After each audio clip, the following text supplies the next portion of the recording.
kulanti wacan oo wanaagsan daawadayaal idil ahaantiinba meel kastoo aad joogtaan. halkani waa channelka Nuux Kadiye, kuna soo dhawaada video gaaban oo ku saabsan wiil indhoolo ah oo ku nool gobolka Awdal, gaar ahaan magaalada Qurjeed, ayaa isagu waxa uu leeyahay mucjiso uu Alle subxaanahu wa ta'aala uu ku abuuray.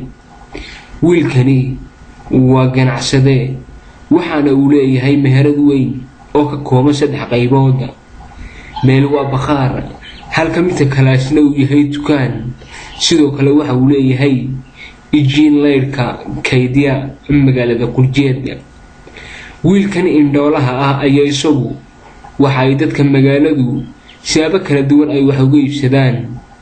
sidoo kale wiilkan dhalinyarada ah ayaa waxa uu isticmaalaa adeegga saadka, waana ta ay dadku la yaabeen qaabka uu isticmaalo telefoonka gacanta iyo qaabka mucjisada ah ee uu leeyahay.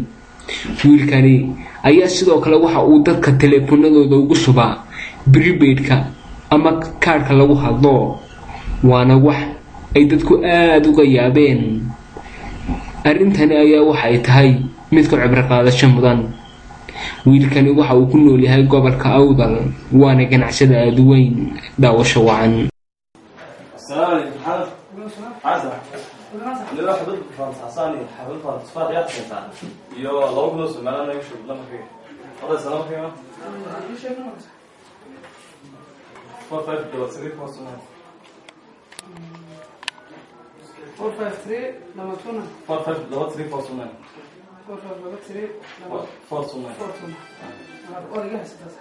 صح حاولت ما تصبح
لك